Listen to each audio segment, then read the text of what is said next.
Word on the street is the Seattle Kraken are not moving on, at least not anytime soon, from Philipp Grubauer. I don't think that's a good idea.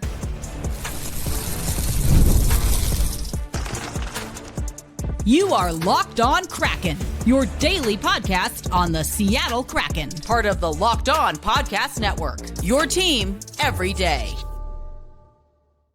Seattle hockey fans, welcome to another episode of Locked On Kraken, part of the Locked On Podcast Network, where we bring you your favorite team every single day. My name is Erica L. Ayala, your host of Locked On Kraken, been there since the very beginning.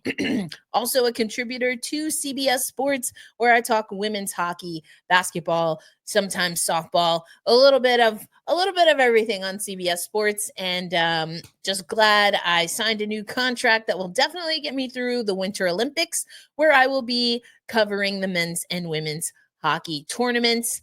Want to let you know, that today's episode is going to be triggering for some of you. It's going to be triggering for some of you, but we got to talk about it. Philipp Grubauer apparently will not be bought out, is what we are seeing. Frank Saravalli reporting that a Grubauer buyout not on the table. The Seattle Kraken are not expected to buy out Philipp Grubauer. This seemed like a foregone conclusion. It seemed like a foregone conclusion for a lot of time. But as we've talked about, and thank you again to the everydayers and the OGers making us your first listen or your midday listen, your listen as you're coming home. But we've talked about this so much. I mean, it's almost like we keep talking about it that we start the loop all over again. Philipp Grubauer is not the starting netminder at this time for the Seattle Kraken. He's not. He hasn't been for a while. I actually saw this news posted on, I believe it was Ladies of the Kraken First, is where I first saw the news and then started looking into it and what Frank said. I don't know how the Seattle Kraken have been able to salvage a relationship with Philipp Grubauer, given how things went with the move to the AHL. There are a few things that we can talk about, including coaching changes, which we'll get to next. But this is an organization that lost faith in him, that obviously wasn't listening to what he was saying regarding how his performance, he can own.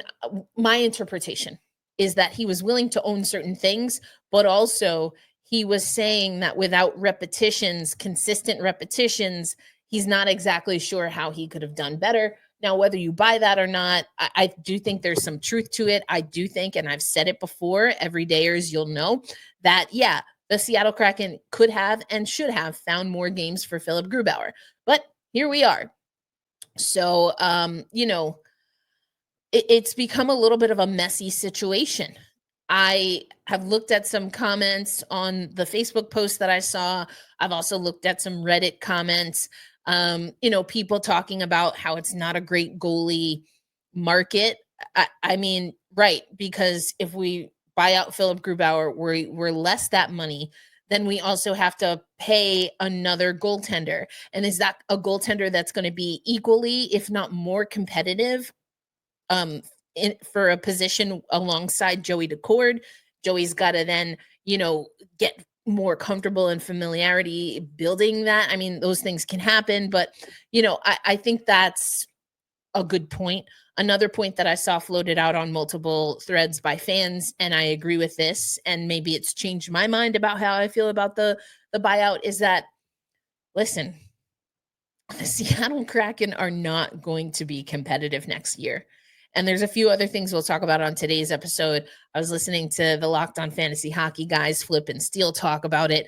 Nobody thinks, except for maybe some people in the front office, nobody believes that this is a Kraken team that is going to be a playoff team next year.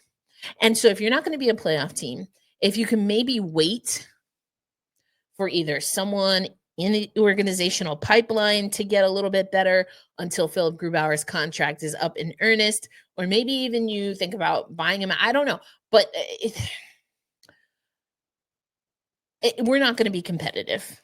Now, I do have a concern still. I talked about this a lot. Some of y'all didn't believe what I was saying. I know Joey Daccord will say one thing.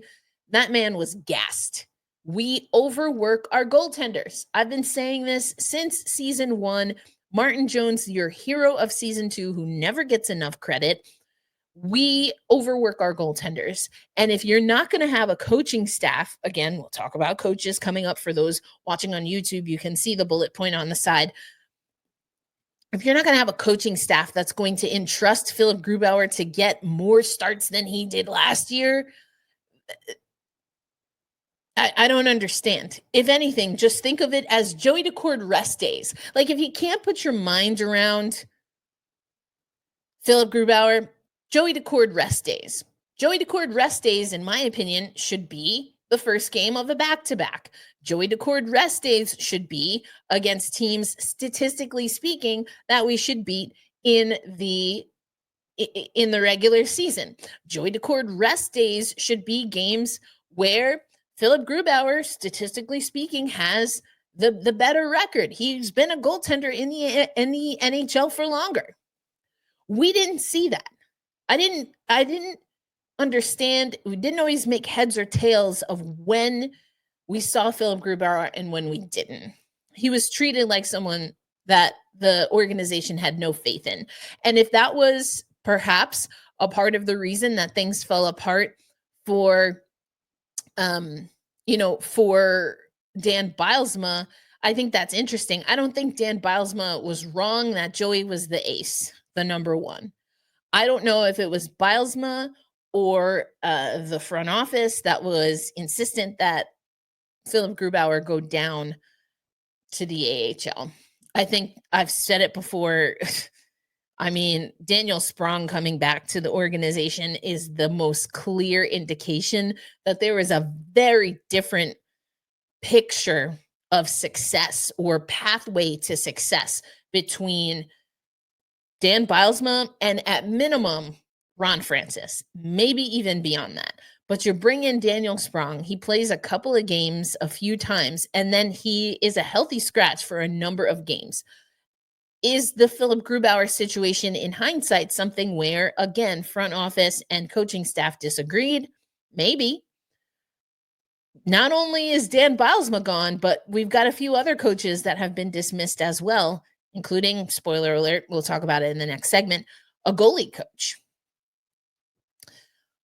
Is this a way saying, hey, we're going to keep Philipp, making some changes from the coaching perspective? Did Philipp Grubauer, was he a part of the equation that sent Bylsma back into the in teaching, or at least in New York City, they call it the rubber room. When you're dismissed from your role, but you're not fired, there's like a rubber room for NHL coaches, right? Or the coaching carousel. But Bylsma's back in there in that rotation. I don't know. I don't like keeping Philipp Grubauer knowing what went down last year. I don't like keeping Philipp Grubauer knowing that this has been a depreciating investment in Philipp Grubauer. And I don't like it because I thought the collective we had decided we weren't going to stick with him. So now I'm like, oh crap, now I got to get used to this guy again. You know what I'm saying? I do think, though, from a financial perspective, knowing that this team is not going to be much better, if at all, than they were last year, that's how it's looking. Can you tolerate keeping Philipp Grubauer around a little bit longer, considering that there have been other changes made? Were those changes enough? Maybe. But how do you guarantee that whatever the rub was when Philipp Grubauer played under Bylsma and Haxtell, because he wasn't always great when Dave was our coach either, had that great playoff run. But other than that, it has been pretty abysmal. I do want to mention something that I saw in the chat. in one of the chats about this news. People saying, this isn't on Philipp Grubauer, it's our defense. You are not going to hear me. Even last year, when everyone was talking about how we had such a great defense, you will never hear me defend the Seattle Kraken defense. Maybe specific things that they do so I can illuminate why they should do that more. But on the whole, I've been extremely disappointed with how this team has played defense for the last 4 seasons. Everydayers, you know that. OGers, you know that. I do not mince words. However, what I have also made clear to say, and I said this about Joey Decord, I've said this about Chris Drieger, I've definitely said it about Martin Jones. Their downfalls, they have to own as goaltenders. And the way this team plays defense, or the lack of team defense in front of our netminders, is exhausting for our netminders. We're not a defensively sound or responsible team. That is not an indictment on the defensemen. Sure, they make their mistakes, but they too are cleaning up a lot of mess that's happening in the neutral zone, that's happening in the offensive zone, and there's not enough awareness, even on a back check, to help. Lackadaisical, even in our own zone. Lackadaisical, missing assignments, blown communication. So as much as I do think it's, again, a depreciating value for Philipp Grubauer, I do not think we can seriously say, without being an absolute truther or hater, that all of this is on the defense in front of Philipp Grubauer.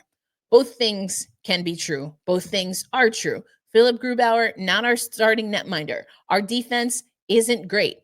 Yes, there have been times where our defense left all of our goaltenders out to dry. Absolutely. And there are enough things that Philipp Grubauer isn't doing for him to take this one on the chin, so to speak. He's got to take some ownership for what really wasn't a great season last year. And I get it. He wants more consistency. He wants more repetitions. But the way you get more consistency as someone who is clearly the backup goaltender now is that when you are in net, you are responsible in net. And there were games where he was not. I was at that game in New Jersey. What was it? There was an Anaheim game, right? That was really abysmal. But he's our guy, right? As Ron Francis might say. That's at least what he said about Dan Bosma. And then he got rid of him. All right, let me know in the comments. What do you think about the news? No buyout coming for Philipp Grubauer, meaning he's going to be on the roster. We'll talk about coaching changes. I alluded to them. We kind of knew this was coming, but it seems like Lane Lambert's making way for his staff, and what that will look like, we don't know yet. But let's talk about what we do know coming up on today's episode of Locked On Kraken. Have you ever checked your bank account and wondered, where did all my money go? That used to be me with my business expenses because I wasn't using Monarch Money. But Monarch Money is now my personal CFO. It gives me full visibility and control over my finances. Monarch Money isn't just a budgeting app. It's a complete financial command center. And as an entrepreneur, a solopreneur, that's exactly what I need. I can track all of my accounts for my business, my investments, my spending, all in one place. So I can stop managing my money and start building wealth. And that's huge for a business. I say this all the time because it's true, the cash flow dashboard, that's such a huge piece, profits and loss, right? P&L, such a huge thing. I have a great snapshot every time I look into Monarch Money, and I can track things, categorize them the way that I want. It's fantastic. So take control of your finances with Monarch Money. Use code LOCKEDONNHL at monarchmoney.com for 50% off your first year. That's monarchmoney.com, code LOCKEDONNHL for half off your first year.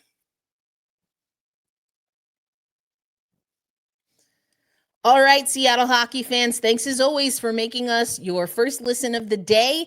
I also want to give a shout out to Jordan Dabney. Now, some of you who followed my work probably know Jordan Dabney is the designer of the Black Rosie Media logo, among so many other things, including jersey designs for NHL, NWSL, just fantastic artist, and has joined the Locked On Kraken family to help with some social media and pre and post production stuff. So sick taps to you, Joe.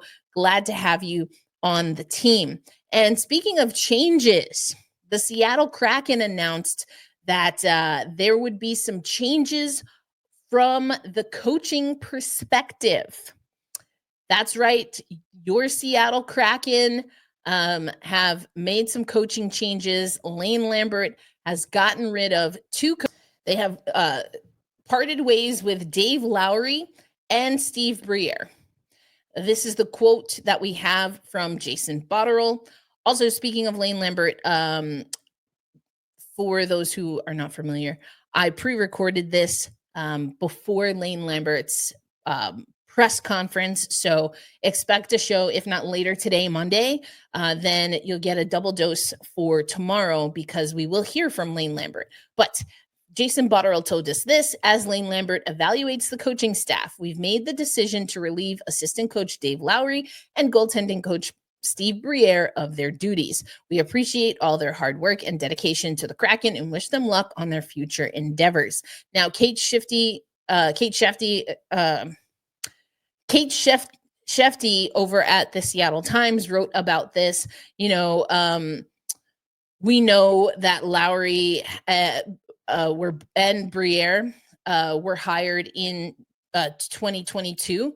So right before the playoff season, the Lowry was an interim head coach of the Winnipeg Jets, taking over after Paul Maurice moved on.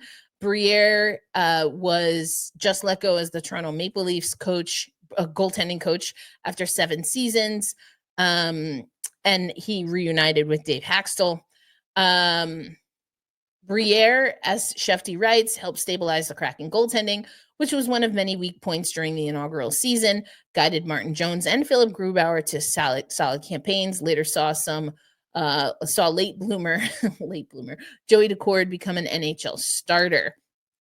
Grubauer backslid after the playoff run and is a rumored buyout candidate this summer. Well, we talked about that, Kate. Maybe not. Lowry, he has a son playing for the Jets. He was a part of the putting together the penalty kill. And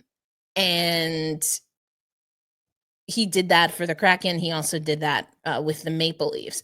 Now, as Shefty mentions in her article, no mention of Bob Woods, who was brought in under Dan Bylsma. So, at least as of now, Jessica Campbell we've already heard she will be retained. Bob Woods, we haven't officially confirmed, but he was not a part of the coaching announcement. So again, this episode will air for y'all on early Monday prior to the press conference, either later today, Monday, or Tuesday. I'll review the press conference, but look out for that. I can't imagine, I will not be in Seattle for that, but I can't imagine someone's not going to ask about coaching Jessica Campbell, Bob Woods. So we'll see what happens there. And I love that, in this presser, because I talked about this in passing, but Bob Woods, Shefty writes, was responsible for defense and the power play. Now, a lot of times we saw Jessica Campbell in timeouts talking to the players, and it does look like she had more responsibility with the power play than we originally thought she might. That being said, I always understood that Bob Woods was also a part of the power play and the units. So both of them sticking around under Lambert, potentially both of them sticking around, I'm going to keep a keen eye on power play. And especially if Woods is sticking with defense, I'm going to keep an eye on that because, well, if you listen to the first segment, you know why. This is something that we knew was going to happen. Not surprising. I wasn't sure about Bob Woods. I think it's interesting. Excuse me. I think it's interesting though that you got 2 assistants that are given, a little bit longer of a leash than the head coach. I still really don't understand the Dan Bilesma thing. It has to be some kind of, I say this all the time. I just can't see how it wasn't some kind of power struggle with everything else that is and isn't happening. But I guess we'll find out. Again, there is a press conference later today. Stay tuned because Locked on Kraken will have you covered with some takeaways from that. So I already asked you, what do you think about the no buyout for Philipp Grubauer? Now, of course, I have to ask you, put it in the comments on YouTube. You can also hit us up at Locked on Kraken on TikTok, or you can find me at elindsay08 on Blue Sky. Let me know, how are you feeling about this coaching announcement? And we're going to get more information today. But let me know how you feel. Closing out today's show, I mentioned Locked on Fantasy Hockey last year. I just took a listen. What are other people saying about the Seattle Kraken? I find it illuminating. Sometimes hard to hear and pretty much on target. So coming up, I'm going to talk a little bit about what Flip and Steele said. Who should you pick for your fantasy team, and why, once again, is it pretty slim pickings?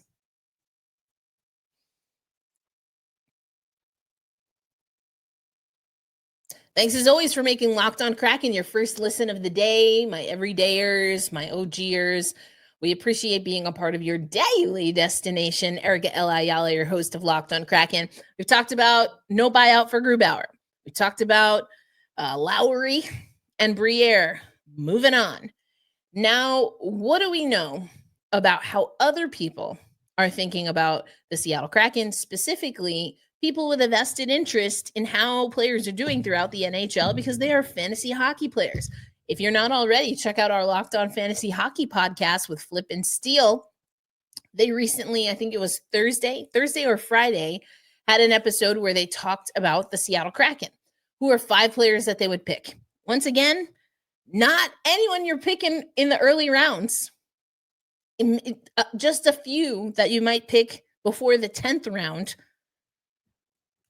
I mean, that tracks. It does. But among the list, we once again heard Shane Wright, Matty Beniers, Vince Dunn. Top 2 were Flip and Steele agreed this year.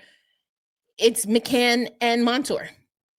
So if we look at the top 3, Dunn, McCann, and Montour, the things that really stand out are, and things that they talked about, whether it was good or bad regarding the players for the Kraken, how many points, of course, how many games played, how many points and how many games played, shot attempts was huge, and overall upside.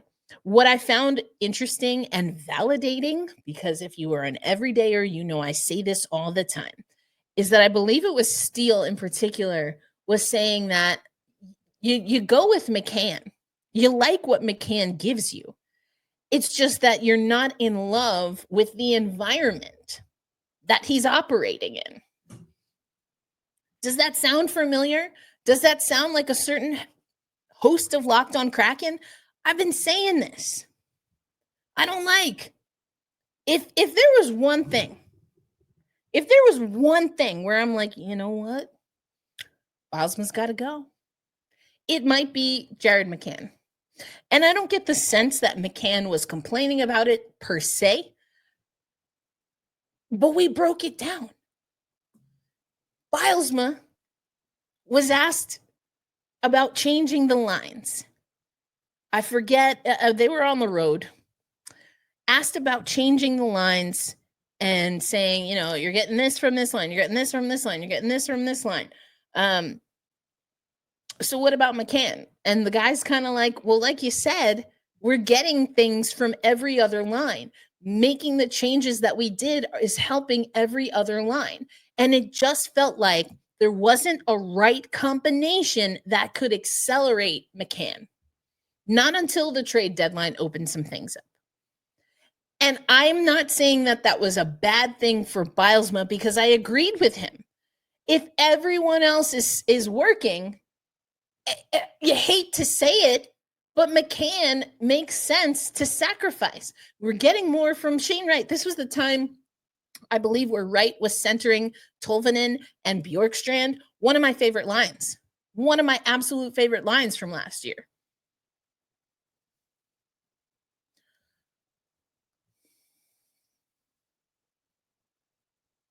There just wasn't enough juice to go around. That is a front office folly. McCann and to an extent Bylsma did what they could do with what they were given. That's why I like what Steele said. He doesn't like the environment. It's not a great environment. And they've said it. They said it a few times. Check out the episode. I'm talking about McCann because, as I said, I feel validated. I've been telling you this for months. But, we have a whole podcast dedicated to helping you be the best you can possibly be in your fantasy league. And every year they do a Kraken episode where they're like, well, we're doing it for every other team, but if we're being honest, probably don't tap into this well. And I can't disagree. I can't disagree with them. I absolutely cannot. Yep. The environment is hurting his stock.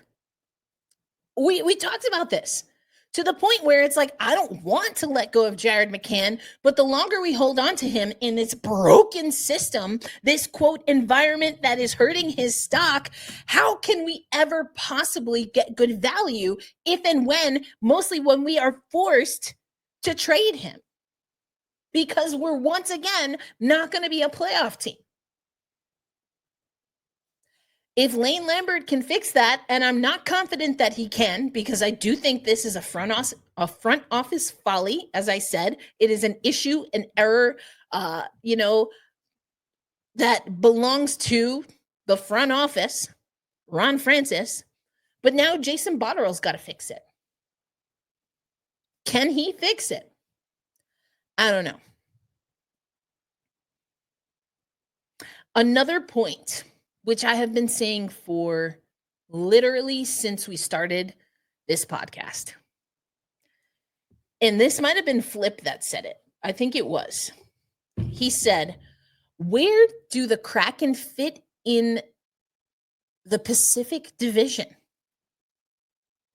And what he's saying from a fantasy perspective is that even if you can get one of these guys, they're talking, there's an episode they're going to do, high risk, high reward, and definitely have some Kraken players on there.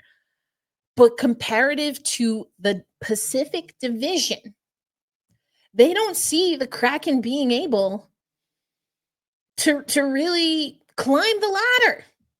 We might be worse off next season because who we got? Oh, just a team called Edmonton, might have heard of them, playing in the Stanley Cup final at the moment. LA, Vegas, Calgary. Those were solid teams. Calgary surprised me a little. Vancouver, the guys talked about having some problems there. Anaheim, who even knows? San Jose is the only team that we are ahead of in the standings, and we couldn't even get it together against them consistently last season. We're in the basement.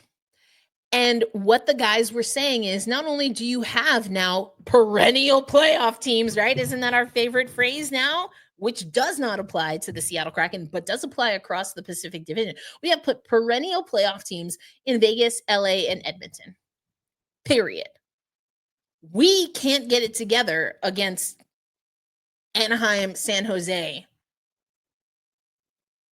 and Calgary, decided to get their life together. But what do we also know? Anaheim, San Jose, they've been perennial bottom dwellers, and so they have high draft picks. Now, what they do with those draft picks when they cash in for those draft picks, whether it's for trades or by developing talent, it's only a matter of time that the Seattle Kraken get left behind. And I know some of you who are like, I thought you weren't Team Tank. I'm absolutely not Team Tank. What I'm saying is that there are plenty of teams who have been and still are Team Tank in our division. And so statistically speaking, they are going to have better odds at higher draft picks. And theoretically, if they do their job right, that means that they're going to have solid talent that can develop.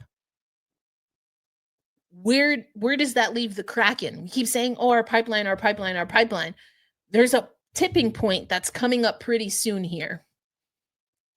And we might even be in the lukewarm phases of it. So I loved this, what Flip said. Where do the Kraken fit in the Pacific Division? I got 3 big questions for you. There's not a question of the day. It is 3 different questions. What do you feel about the Grubauer buyout? What are your thoughts on the coaching changes or the lack thereof, particularly with Woods and Campbell? And I'm taking this from our friends at Locked On Fantasy Hockey. Where do the Kraken fit in the Pacific Division? Because I don't know, 5 seems like aspirational.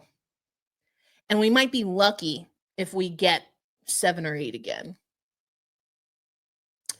That's our show. As I said, later today, there will be a press conference introducing officially Lane Lambert, whether it's later today, or tomorrow, whether it's later today or tomorrow, we will cover that specifically, have a special episode dedicated just to that. Until then, though, be kind to yourselves, be kind to one another, hold fast, stay true, and loud and proud we say, let's go Kraken. I'll catch you on the next episode. Peace out, everybody.